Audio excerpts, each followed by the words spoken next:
안녕하세요. 경호선입니다. 오늘은 주택용어에 대해서 공부를 한번 해볼까 합니다.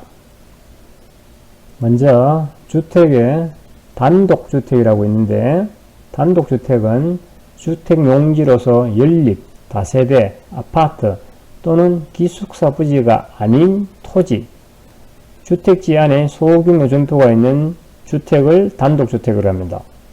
이렇게 이쁘장하게 생긴 주택이 단독주택입니다. 다음은 다중주택. 학생 또는 직장인 등의 다수인이 장기간 거주할 수 있는 구조로 주택 연면적이 330제곱미터 이하이고 층수가 3층 이하인 것. 독립된 주거를 갖추지 아니하여 각시별로 욕실은 설치할 수 있으나 치사시설은 설치가 안 되는 것이 다중주택입니다. 다음은 다가구주택입니다. 다가구주택은 주택으로 서있는 층수가 3개층 이하이고 주택으로 서있는 바닥 면적 합계가 660제곱미터 이하이며 19세대 이하가 거주할 수 있는 주택으로서 공동주택에 해당하지 아니한 것이 다가구주택입니다. 우리가 흔히 볼 수 있는 건물이 여기에 지나가다 보면 많이 보이는 것이 다가구주택입니다. 다음은 연립주택. 동당 건축 면적이 660m를 초과하는 4층 이하 공동주택이 연립주택입니다. 요 그림이 연립주택입니다. 다음엔 다세대주택.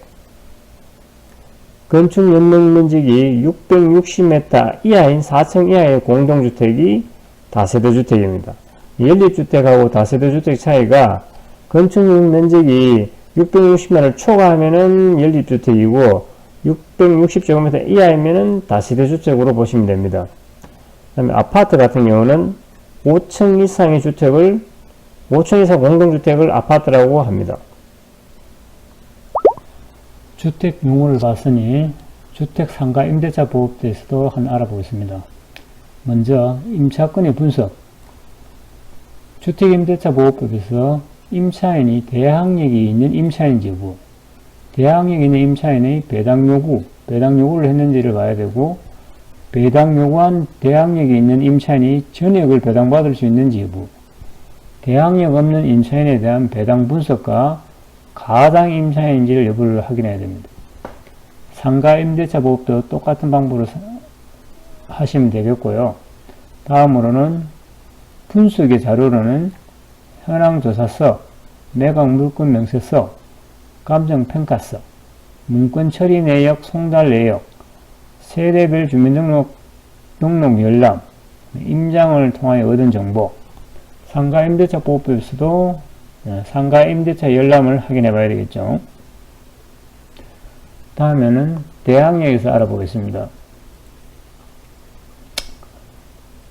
주택의 전입신고, 주택의 인도, 대항력 조건이 전입신고와 주택의 인도가 대항력 요건이고, 대항력 요건은 이길 0시부터 발생이 됩니다.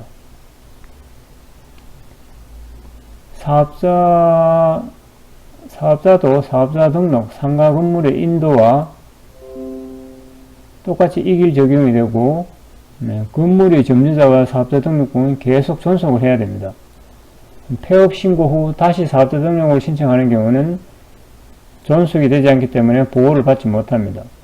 사업자 등록을 직권 말소를 한다든지 폐업한 경우에도 대항력을 상실하게 됐습니다. 다음으로는 우선 면제권. 우선 면제권이 성립하려면 주택의 전입, 확정일자, 배당 요구까지 해야 우선 면제권이 있습니다.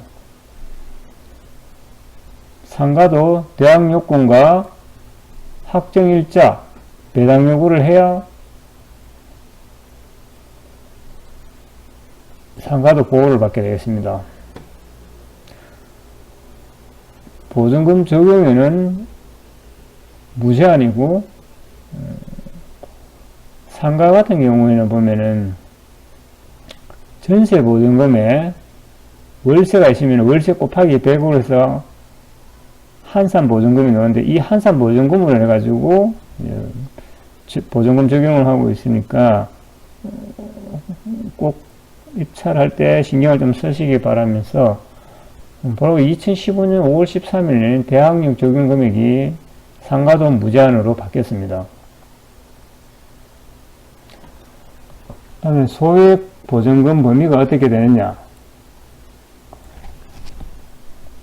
소액 보증금이 수십 명 될 때가 있을 수도 있으니까 그 수십 명이 된다 해가지고 소액 보증금을 다 줄 수는 없겠죠. 그래서 매각 가액의 집행 비용을 공제 후 2분의 1 범위 내에서 소액 보증금을 줍니다. 상가도 똑같고요. 네. 계약 갱신 요금권이 있는데, 주택 같은 경우는 이제 합의해 가지고 갱신을 하고, 상가 같은 경우는 이제 법정 갱신 계약의 갱신 요금권이 있는데, 요게 5년에서 10년으로 바뀌었습니다.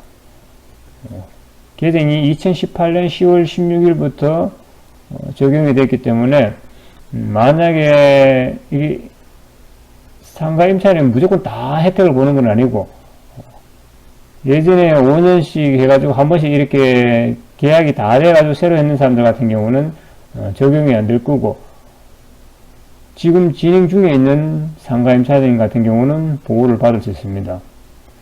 다음에는 최우선 변제권.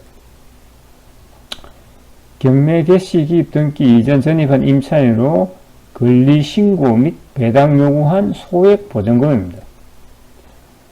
상가도 경매 개시 기입 등기일 이전에 사업자 등록한 상가 임차인으로 배당 요구 종기까지 권리 신고 및 배당 요구를 한 소액 보증금입니다.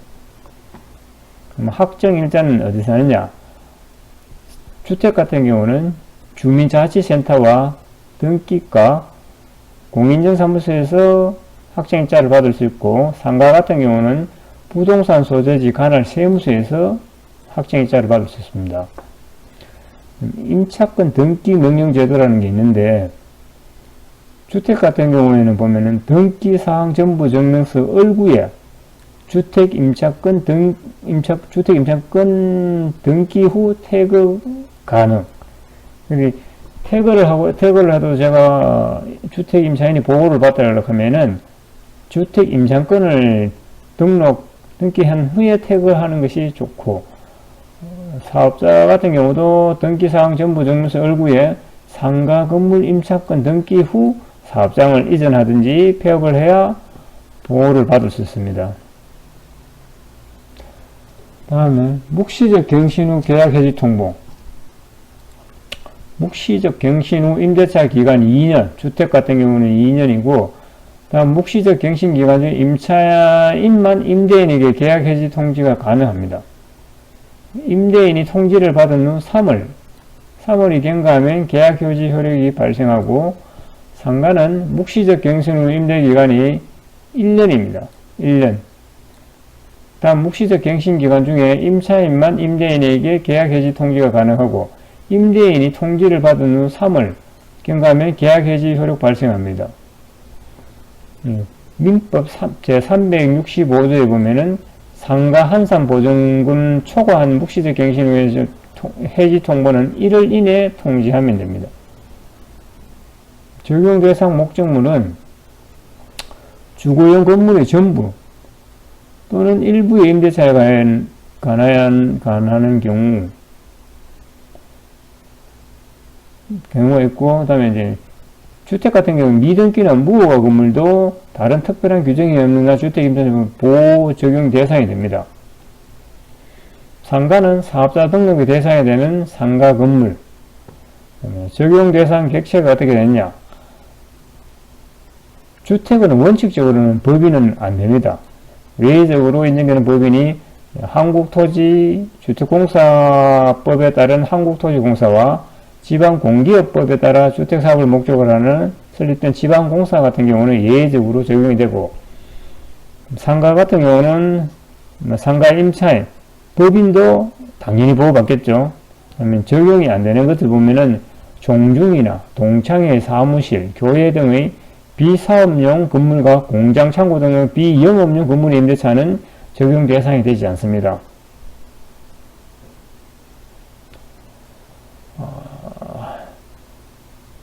주택 소유 임차인 우선 변제라고 이렇게 제가 적어 봤는데, 요거는 어차피 경매 사이트에 들어가면 다 나옵니다. 요거하고 상가 소액 임차인 우선 변제하고, 언제든지 경매 사이트에서 확인하면 되긴 되는데, 그래도 기왕이면은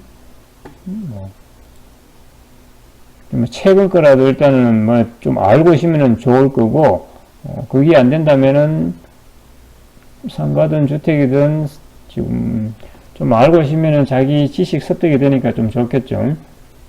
그것도 안 되면은 나중에 경매 사이트에서 조회하면 다 되니까 그렇게 보시면 되겠습니다.